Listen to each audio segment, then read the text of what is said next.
지금까지 몇 번에 걸쳐서 자연법칙과 우리 애터미 사업의 관련에 대해서 말씀을 드렸는데요. 오늘 또 역시 자연법칙을 이용해서 우리 애터미 사업에 대해서 설명을 드리려고 합니다. 이 자연법칙이 자연현상에만 적용되는 것이 아니고 우리 인간이 모여 사는 인간 사회에도 그 자연법칙이 그대로 적용된다는 겁니다.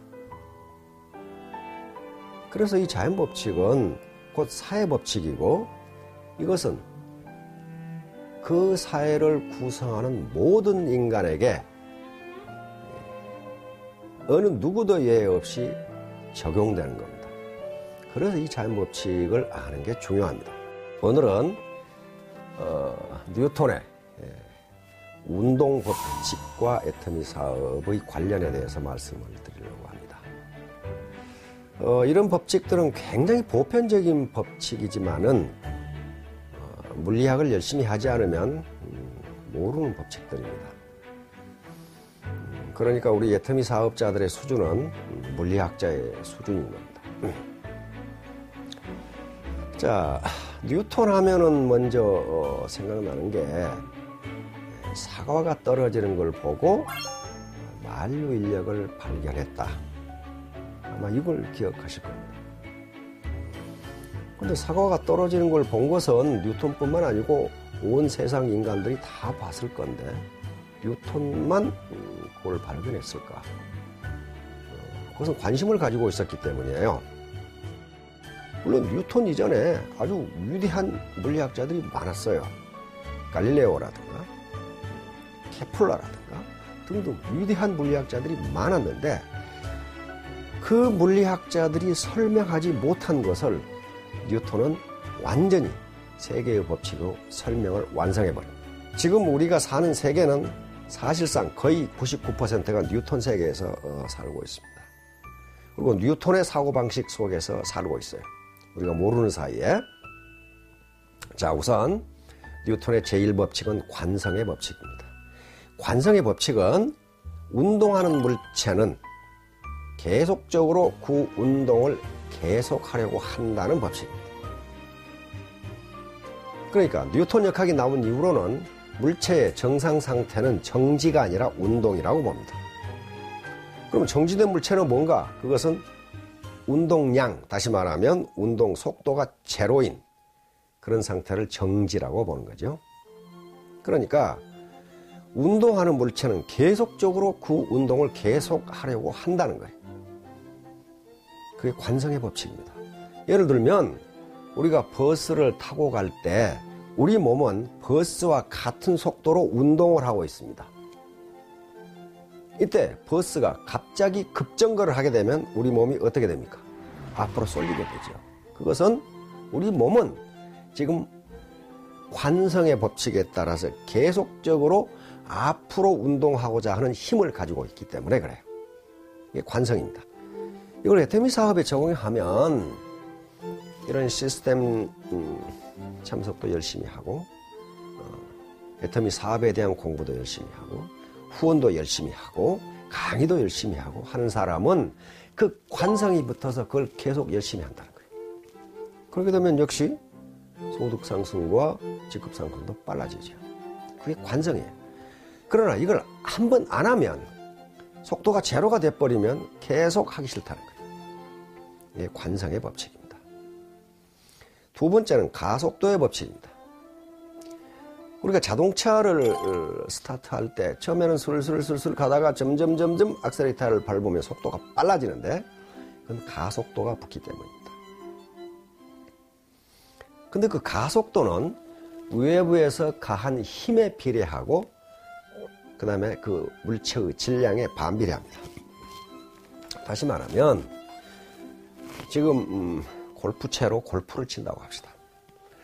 이때 골프의 비거리, 이것은 골프를 정지 상태에서 운동하게 만드니까 힘이 가해져야 돼요. 비거리는 얼마나 세게 치느냐, 즉 골프공에 가해진 힘에 비례한다는 거예요. 어린아이가 치면은 멀리 못 나가고 힘이 센 사람이 치면 멀리 나가게 돼요. 그 다음에 그 질량에 반비례합니다. 무거우면 나가질 않아요. 무거우면 나가질 않아요. 예를 들면 골프채로 골프공을 치면은 빠른 속도로 날아가지만 골프채로 자동차를 치면은 움직이지 않습니다. 그것은 질량이 무겁기 때문에 그래요. 따라서 우리가 직급 상승 속도, 그 다음에 수당 상승 속도도 외력, 내가 얼마나 많은 노력, 큰 노력을 가하냐에 따라서 거기에 비례해서 증가한다는 겁니다. 그런데 한 사람이 하는 것보다는 두 사람, 세 사람 또는 스폰서와 파트너의 힘을 합해서 하면은 외력이 더 커집니다. 이건 자연법칙이기 때문에 어길 수가 없어요. 외력이 약한데 속도가 빨라진다거나 하는 법은 없어요. 가속도가 빨라진다거나 하는 법은 없습니다. 반드시 가속도가 크려면은 외력이 커야 됩니다. 외부적인 힘의 입력, 투입이 커야 돼요. 그래서 재심합력하라고 이렇게 이야기하는 겁니다. 세 번째 법칙은 작용과 반작용의 법칙입니다. 이것은 우주 어느 곳에도 성립하는 법칙입니다. 작용, 반작용이라고 하는 것은 예를 들면 A, B라는 물체가 있을 때 A가 B에 가하는 힘을 작용이라 하고 액션, 그 힘을 받아서 B가 A에 반사적으로 작용하는 힘을 리액션, 반작용이라고 부릅니다. 그런데 작용이 있으면 반드시 반작용이 있어요.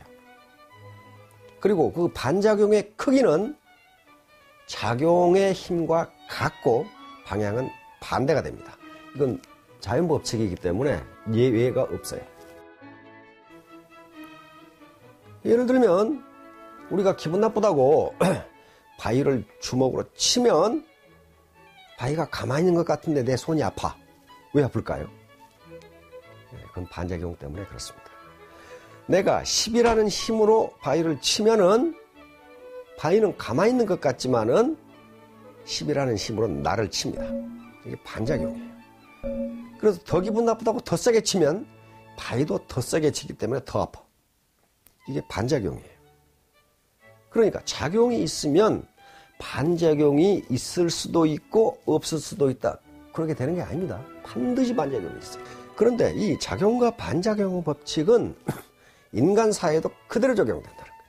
그런데 인간 사회와 자연계가 다른 것은 자연계에서는 작용과 반작용이 그 크기는 같고 그 힘의 크기는 같고 방향만 반대입니다. 근데 인간 사회에서는 일반적으로 작용과 반작용이 반대 방향으로 미치지만은 반작용이 더 크다는 것이 학자들의 견해입니다. 다시 말하면 내가 지금 사과 농사를 지어요. 내가 사과 농사를 짓는다는 것이 작용이에요. 그러면 사과밭은, 사과나무는 나에게 사과라는 반작용을 갖다 줍니다. 내가 아무것도 안 했는데 사과를 갖다 주질 않아요. 반드시 작용이 있어야 돼요. 그리고 내가 사과 농사를 짓 때 보다 열심히 좋은 비료를 주고 잡초를 깎아주고 병충해를 방지해주고 그러면 사과밭은 나에게 더 많은 수확을 갖다 줍니다. 이게 작용과 반작용.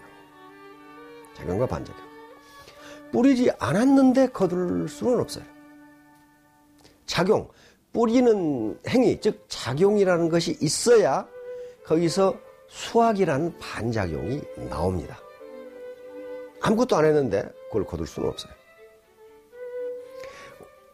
우리말에 또 인과응보라는 게 있어요. 이건 인과. 인은 원인입니다. 과는 결과예요. 바로 원인과 결과는 서로 상응한다. 다시 말하면 내가 선을 베풀면 이게 작용이죠. 나에게 선이 돌아오고 내가 악을 베풀면 나에게 악이 돌아온다. 이런 얘기입니다. 인과응보. 예를 들면 또 우리 이 사자성어에 음덕양보라는 게 있어요. 남몰래 덕을 베풀면 드러나게 나에게 보답이 돌아온다. 그러니까 남몰래 베풀어도 드러나게 돌아온다. 그 좋은 예가 손수고라는 고사가 있습니다. 손수고는 초나라 사람이에요. 홀어머니 밑에서 자랐어요.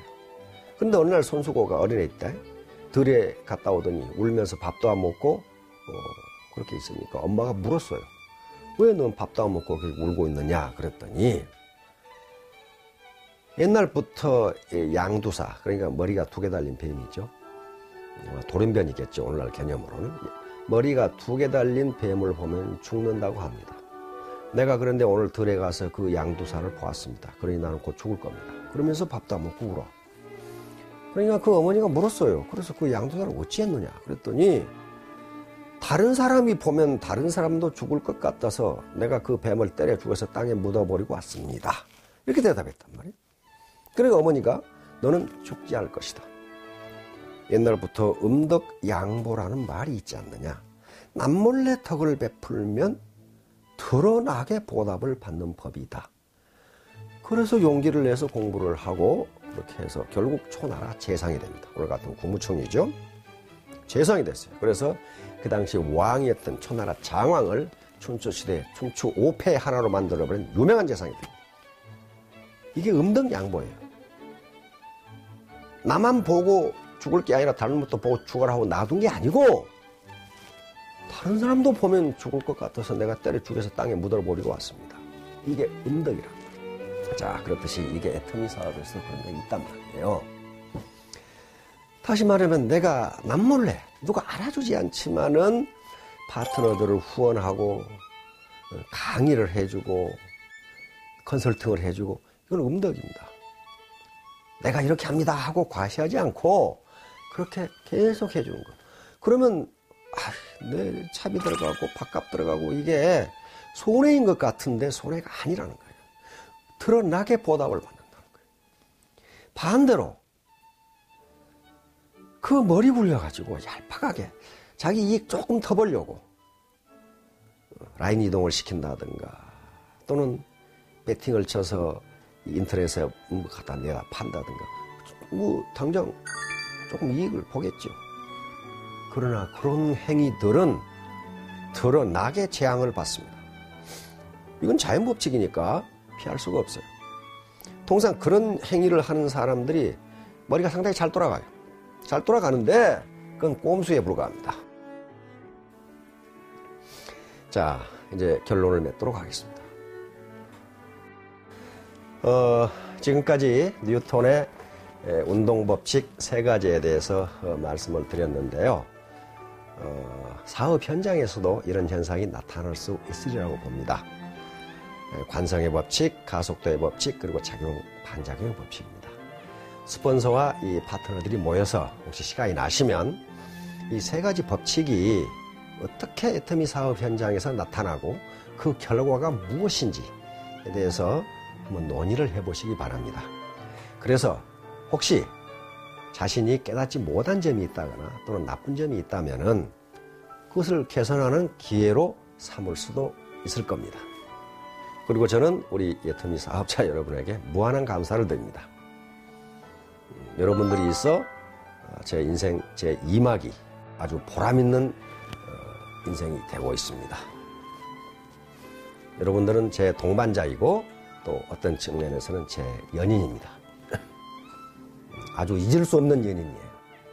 그래서 제가 노래를 하나 불러드리겠습니다. 잊을 수 없는 연인 내 마음의 연인. 여러분들은 모두 제 인생 내 인생 제 2막의 동반자이고 그리고 연인입니다. 어떤 연인? 잊을 수 없는 연인들입니다.